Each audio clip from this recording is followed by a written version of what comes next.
Oh well, hello, one and all, and welcome to the Woah Pony podcast live here at Riverside Radio. Oh gosh, it's Grace Clark here again with you for another Wednesday, and I'm already annoyed with myself because I've worn my hat again in the studio, and I don't know why I don't just learn. I don't know why I continue to wear them and then just beat up the microphone. But thank you very much for joining me today and for putting up with me and my shenanigans once again. The Woah Pony podcast here with you live from Riverside Radio. This is Grace Clark speaking on your airwaves for a little while, not a long while. How are we today? Today's weather, right, has been confusing, to say the least. There's been snow, there's been rain, there's been sleet, there's been hail where I've been. I went for a walk earlier and I got drenched, but in the snow. I didn't really know that was possible. Is that possible? I don't know. Anyway, thank you for joining us this week. Today's topic of the week is school scandals. Escándalo. Escuela, escándalo. Something like out of a telenovela, some of these stories. I've got some stories that I found online of some absolute drama llamas that have happened on school premises, whether that be high school, college. There's no primary schools here. I think that would be little bit odd. Everything from snakes to fires in the classrooms, and I think we're going to have a great time. The reason that this topic came about is because I saw some friends from uni yesterday, and we were talking about dramas that we had at uni, and we were reminiscing, and we were talking about bad teachers that we've had that were very dramatic. And I decided, why not have a look at other people's lives and have a look at their stories that are probably actual real dramas rather than our petty rubbish that we used to have to deal with at school. So that's where I've got these stories for you today. I hope you're well, and thank you very much for listening. And I want to just dive straight in because I've got quite a few stories here. So let's go!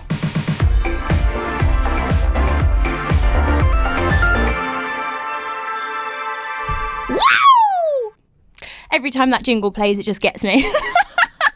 Thank you, Derek Kirkup, the composer that made that wonderful little jingle for me and Josh, who used to be my co-host here. Actually, before I go into some stories, announcement time. I'm going to Eurovision this year. Yes! We're going to Eurovision. Admittedly, we're not going to the final. We're going to go to one of the semi-finals on Tuesday the 9th. Me in this hat.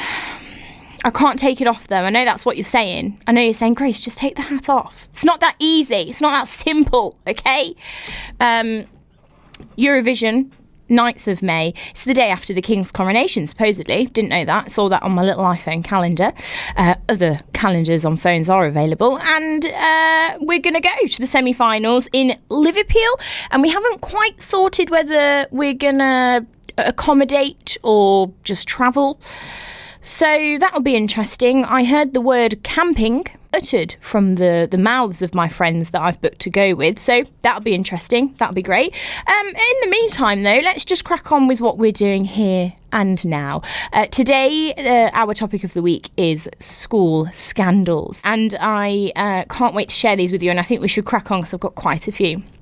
The first story says, there was a biology teacher at my high school who had a bunch of cool reptiles in his classroom. Turtles, iguanas, and one giant boa constrictor that was about 10 feet long. The snake was very friendly. Oh yeah, I bet it was. Moments before it eats you. And he would often let it meander around the room during his lessons. For some reason, the school was totally okay with this. Like, yeah, he's a biology teacher, so of course he can have giant snakes freely wandering around his classroom. Anyway, one morning during first period, the principal came over the intercom and announced that the boa had escaped the night before. And there was a 10-foot snake somewhere on campus. Everybody freaked out. It was like Lord of the Flies. Even the teachers refused to climb down off their desks. They eventually found the snake when it fell out of the ceiling of another classroom, which must have been absolutely terrifying.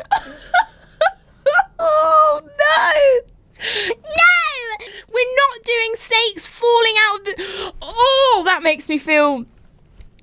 Oh, like I'm not opposed to snakes, but I'd rather... Oh, that makes me feel really funny. I'd rather they not fall out of the ceiling just, you know, mid-design and technology, you know? That's not on, is it? Are people allowed boa constrictors? Is that not illegal? Okay, let's move on to the next one before I have nightmares and... the next one says, our librarian was a horrible human being. Great way to start a story. She literally tried to forbid me from reading a book once. Towards my last day of senior year, I absolutely had to check out a specific book. She smiled maliciously at me and told me I'd have to open an account, which required my parents signing a form and would delay my very urgent book checkout by a day. She thought she had me. She didn't have me. I reached across her desk, took her pen in a blatant act of disrespect. I brashly signed the form on her desk, and in my sweetest, snarkiest voice, I said, I just turned 18. I can sign my own forms now. She turned to dust before my very eyes. That summer, 2 middle schoolers tried to burn the library to the ground because they hated her so much. That story was so well written. I was hooked. That was great. I need more stories like that. More, please. How can a librarian forbid you from reading a book? That's a bit much. Although we had a not very nice librarian once at our high school. She was the sort that you would fall and break your leg, and she would put an ice pack on it. Oh, it just needs an ice pack. You'll be fine. No, don't call ambulance. That's not worth it. Next one says, I grew up in a rural area. I swear to the Lord if there are any snakes in this one. When I was in ninth grade, the school hired a new handsome young cool English teacher. Half the girls in my class had a crush on him, and all the boys wanted to be him. Everyone loved his class, and students even tried to hang out with him between classes. Well, halfway through the year, we showed up to his class, and there was a substitute there. Then the sub was there the next day and the next, until finally they told us that our teacher was out sick indefinitely. We were all devastated and so worried for him until someone I knew asked their grandma, who was on the school board, about him and got the story. Apparently he had been teaching in the district's night school for teen mums, kicked kids out of regular schools, etc.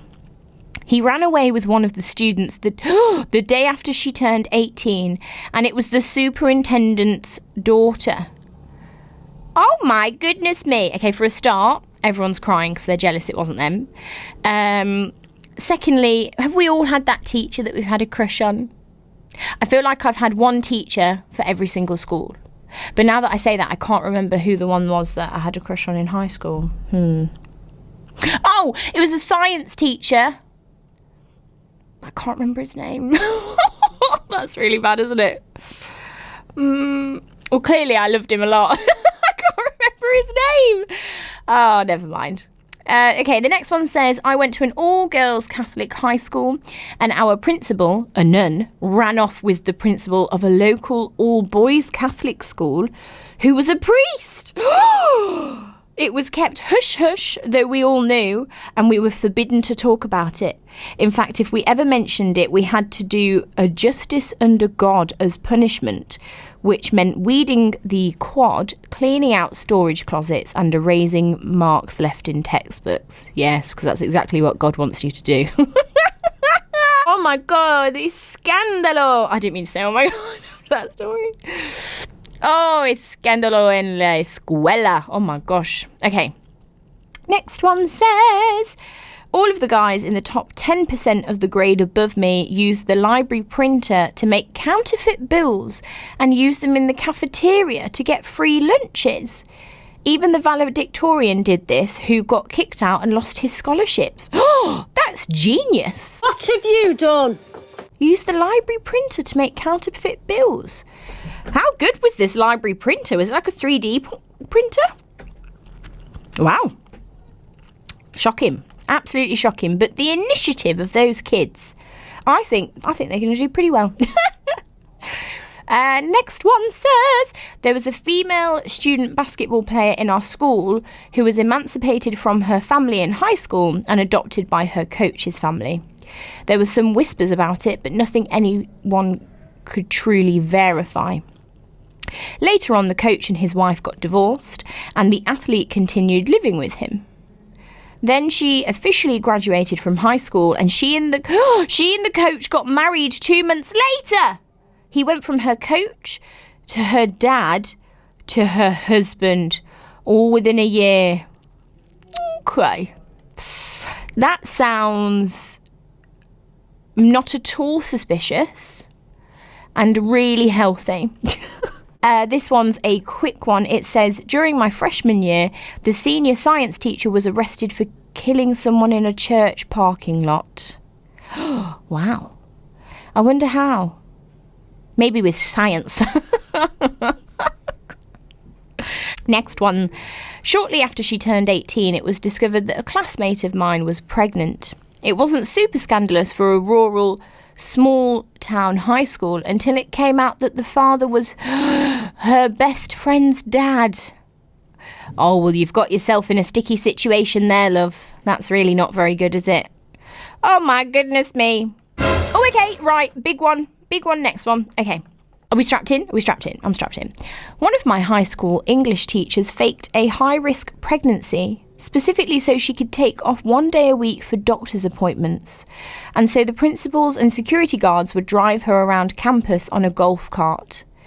The administrators started to get suspicious when she wasn't showing after 4.5 months and refused to submit any documentation from a doctor. The principal's family finally told her that she'd have to submit some kind of documentation or they wouldn't be able to approve additional days off or maternity leave. She submitted a 1-sentence letter. The handwriting looked suspiciously similar to her own, so the school followed up with the doctor listed. Turns out the doctor in our state with that name was a podiatrist and they'd never heard of her. The worst part is that the principal was undergoing cancer treatment at the time, so she was scamming someone who was actually sick. Wow. Okay, well that's nice, isn't it? Some lovely human beings out there. The reason I laughed is when it said she submitted a 1-sentence letter. I could just imagine her in her own handwriting going, I am pregnant, full stop. Okay, let's go on to the next one. One of our middle school studies teachers was fired after he embezzled money from the school. He collected permission slips and money for field trips and never gave the money back. Again, genius! Absolute genius! The initiative of some of these teachers and students, I mean, you've got to hand it to them. Ah, she's a genius. That sounds really clever. Okay, let's go on to one more and then I think we'll have a tune before we go on to the 30:30 adverts because I want to have a boogie. The next one says, we had a girl at our school steal chemicals that amounted to a laxative from the chemistry class and put them in the teacher's coffee. The teacher got violently ill and the girl got arrested. She fought the cops who were arresting her, kicking and spitting on them, and she even bit them. So she ended up being arrested for poisoning the teacher and resisting arrest. And on that note...